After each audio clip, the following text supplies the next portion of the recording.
और इस पोस्ट में एक बार फिर से रोहिणी का दर्द दिखा। इस बार भी बिना नाम लिए रोहिणी ने छोटे भाई तेजस्वी यादव पर निशाना साधते हुए लिखा, परिवार में एक ऐसा जहरीला इंसान जरूर होता है जिसको आप कितनी भी इज्जत दे दो, कितना ही सम्मान दे दो, लेकिन वो आपकी इज्जत कभी नहीं करेगा और बेचारा बनकर आप पर ही सारे इल्जाम लगाता रहेगा। जब उसको आपसे कोई स्वार्थ होगा तो वो 2-3 दिन पहले ऐसा व्यवहार करेगा जैसा कि कुछ हुआ ही नहीं, और जैसे ही उसका काम निकल जाएगा वो फिर से अपनी औकात दिखा ही देगा। ऐसे लोगों से सतर्क रहिए। रोहिणी ने ये पोस्ट अपनी बड़ी बहन मीसा भारती से मिलने के कुछ घंटों बाद किया। बहन मीसा भारती से मुलाकात कर लौटते वक्त जब रोहिणी से सवाल किया गया कि उन पर चप्पल किसने फेंकी, तो इस सवाल के जवाब में रोहिणी ने कहा, रोहिणी जी चप्पल किसने चलाया था? रोहिणी जी आप ये बात जाकर के तेजस्वी यादव किसके शह पे हुआ है उनसे जाके पूछिए, संजय यादव से पूछिए, एक और लड़के का क्या नाम था, रमेश से जाके पूछिए।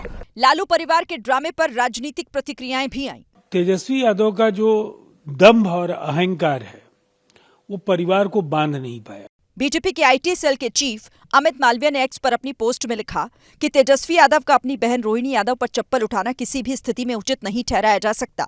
जो कुछ आज सामने आ रहा है वो कोई संयोग नहीं, ये उसी परिवार के पतन की कहानी है जिसने कभी लाखों परिवारों को दर्द दिया था। कर्म न तो भूलता है न माफ करता है।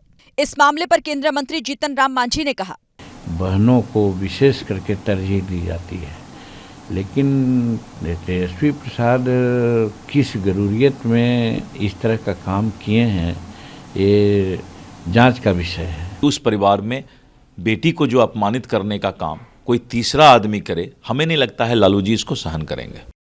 और इस पोस्ट में एक बार फिर से रोहिणी का दर्द दिखा। इस बार भी बिना नाम लिए रोहिणी ने छोटे भाई तेजस्वी यादव पर निशाना साधते हुए लिखा, परिवार में एक ऐसा जहरीला इंसान जरूर होता है जिसको आप कितनी भी इज्जत दे दो, कितना ही सम्मान दे दो, लेकिन वो आपकी इज्जत कभी नहीं करेगा और बेचारा बनकर आप पर ही सारे इल्जाम लगाता रहेगा। जब उसको आपसे कोई स्वार्थ होगा तो वो 2-3 दिन पहले ऐसा व्यवहार करेगा जैसा कि कुछ हुआ ही नहीं, और जैसे ही उसका काम निकल जाएगा वो फिर से अपनी औकात दिखा ही देगा। ऐसे लोगों से सतर्क रहिए। रोहिणी ने ये पोस्ट अपनी बड़ी बहन मीसा भारती से मिलने के कुछ घंटों बाद किया। बहन मीसा भारती से मुलाकात कर लौटते वक्त जब रोहिणी से सवाल किया गया कि उन पर चप्पल किसने फेंकी, तो इस सवाल के जवाब में रोहिणी ने कहा, रोहिणी जी चप्पल किसने चलाया था? रोहिणी जी आप ये बात जाकर के तेजस्वी यादव किसके शह पे हुआ है उनसे जाके पूछिए, संजय यादव से पूछिए, एक और लड़के का क्या नाम था, रमेश से जाके पूछिए।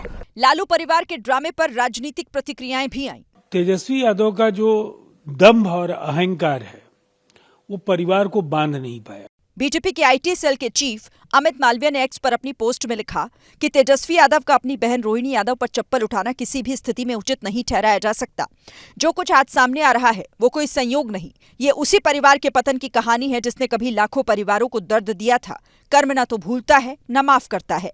इस मामले पर केंद्रीय मंत्री जीतन राम मांझी ने कहा, बहनों को विशेष करके तरजीह दी जाती है, लेकिन तेजस्वी प्रसाद किस जरूरियत में इस तरह का काम किए हैं ये जांच का विषय है। उस परिवार में बेटी को जो अपमानित करने का काम कोई तीसरा आदमी करे, हमें नहीं लगता है लालू जी इसको सहन करेंगे।